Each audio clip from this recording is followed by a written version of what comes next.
Hey, I'm Cosmo the cosmonaut, ready to blast off to the moon. But I need a space log to track my journey. Distance, speed, my name. Can you help me set it up with variables in this high-tech lab?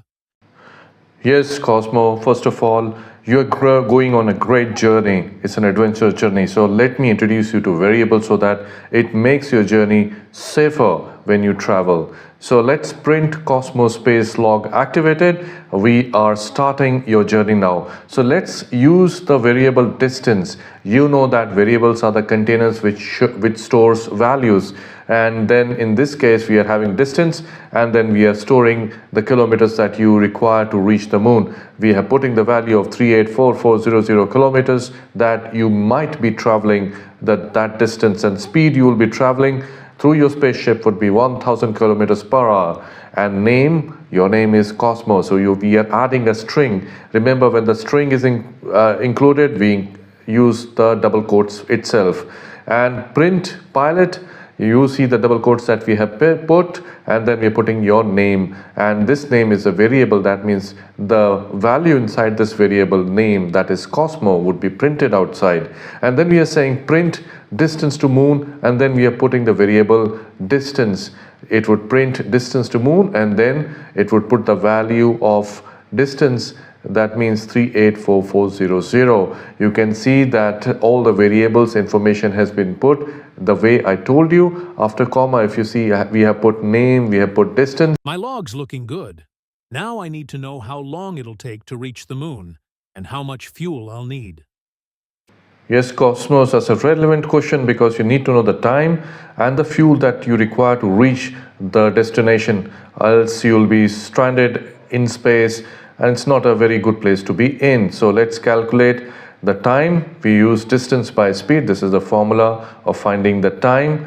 And then we use fuel, and we are saying that speed into 2.5. That means if you're going with a speed of 1000 kilometers per hour, for that 1000 kilometer you require fuel multiplied by 2.5. So that means for 1000 kilometer you'll require 1000 into 2.5. So let's print the travel time.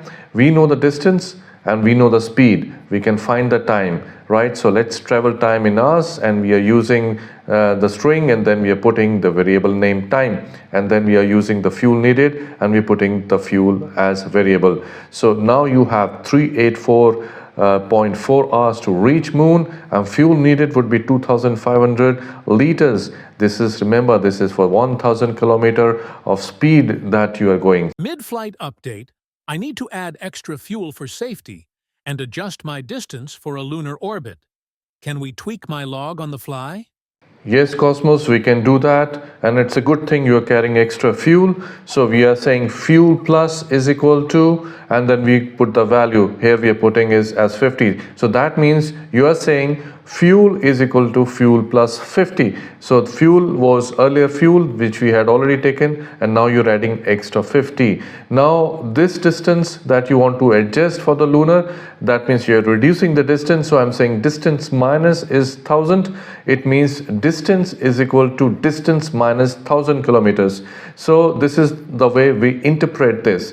We can use this variables to change and adjust it according to the requirement that we have. So now we are printing updated fuel is fuel, and print adjusted distance is the distance variable itself. So now the fuel and the distance have new values that you can use it. Variables always can be updated with the new values, and it stores whatever is the latest update in that particular value. So yes, you are ready for your lunar orbit and with extra fuel.